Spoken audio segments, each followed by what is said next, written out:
자, 2단원의 서술형 평가 문제들을 만나볼 시간입니다. 어떤 문제들이 있는지 차근차근 풀어보겠습니다. 자, 1번. 일요일에 춘천으로 가족 나들이를 가야 한다면 일기예보를 들으면서 어떤 내용을 써야 할지 쓰시오 하는 문제입니다. 일기예보에 나온 내용 중에서 일요일 춘천의 날씨에 대한 부분을 잘 정리해야겠죠? 자, 들어볼까요? 안녕하십니까? 날씨 정보입니다. 저는 지금 봄꽃이 가득한 공원에 나와 있습니다. 이런 내용은 다 뭐 필요 없겠죠. 일요일에 춘천으로 가족 나들이에 대한 내용을 들어야 되니까. 날씨가 따뜻해지면서 공원에는 나들이를 나온 시민들이 많아졌습니다. 활짝 핀 벚꽃이 성큼 찾아온 봄을 느끼게 해줍니다. 오늘 하루는 전국적으로 맑은 날씨가 되겠습니다. 서울, 춘천은 19도.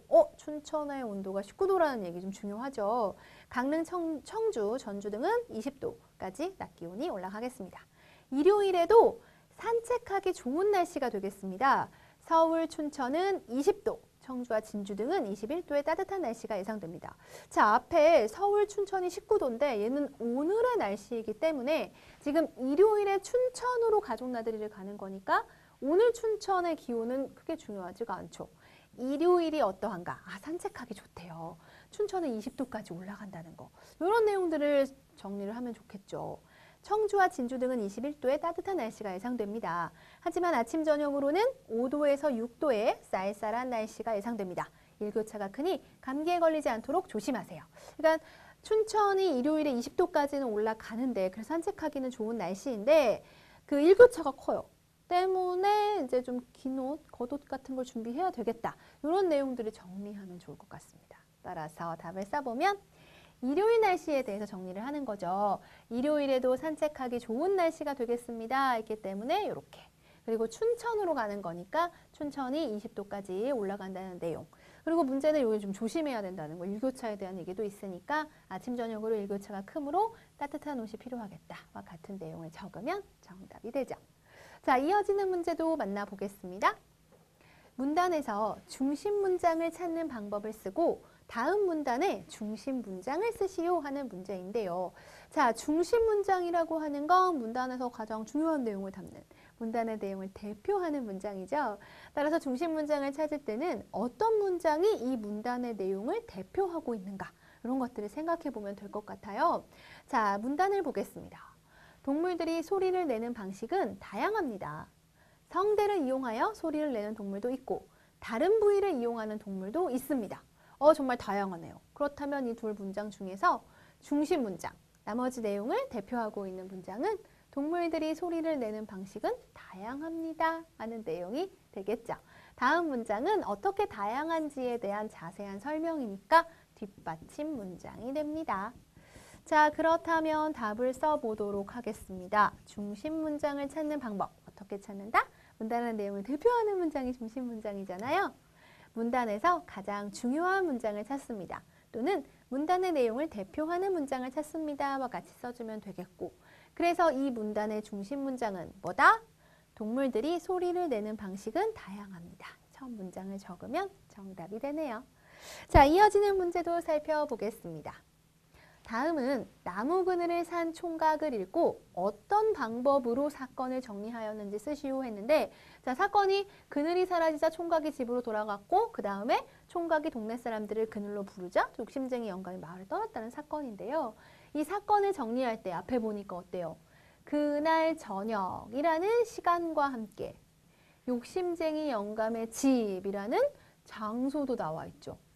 그러니까 시간과 공간 다 나와 있어요. 장소의 변화까지. 또 그 다음에 이제 변화된 것까지 나오죠. 다음 날 이후 시간이 흘렀네요.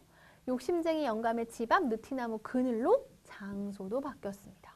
즉 사건을 정리할 때 시간의 흐름 그리고 장소의 변화까지 같이 정리해서 나타되었다는 것을 알 수가 있는 거죠. 그래서 답을 쓸 때 이야기에서 사건이 일어난 시간의 흐름과 장소의 변화에 따라 정리하였습니다. 와 같은 내용이 들어가게 답을 쓰면 정답이 됩니다. 자, 이어지는 문제도 살펴보죠. 글쓴이의 주장은 무엇인지 쓰고 주장하는 내용을 생활 속에서 실천할 수 있는 방법을 생각하여 쓰시오 그랬어요. 그러니까 실천할 수 있는 방법은 우리 친구들이 생각해야 하고 우리가 글에서 찾아야 할 것은 이 글에 드러나 있는 글쓴이의 주장인 거죠. 읽어볼까요? 우리가 에너지를 절약하는 방법은 두 가지로 나눌 수 있다. 먼저 에너지를 불필요하게 사용하지 않는 것이다. 쓰지 않는 꽃게는 반드시 뽑아놓고 빈 방에 켜놓은 전기불은 끈다. 그리고 뜨거운 음식은 식힌 뒤에 냉장고에 넣는다. 자, 이런 실천 방법들이 이제 에너지를 불필요하게 사용하지 않을 수 있는 실천 방법이래요. 다음은 에너지 사용을 줄이는 것이다. 두 번째 방법은 에너지 절약하는 두 번째 방법, 에너지 사용을 줄이는 건데 가전제품은 에너지 효율이 높은 것을 쓰고 조명기구는 전기가 적게 드는 제품을 사용한다. 한여름에는 냉방기를 적게 쓰고 겨울에도 난방기구를 덜 쓰도록 노력해야 한다. 그러니까 이 글을 통해서 나타낸 글쓴이의 주장은 뭘까요? 그래서 에너지를 절약하자는 거죠. 자, 또 다른 에너지를 절약할 수 있는 우리 생활 속 실천 방법이 뭐가 있을까? 떠올려서 2번에 적으면 됩니다. 답을 써볼까요? 글쓴이의 주장은 에너지를 절약하자와 같이 쓸 수 있겠죠?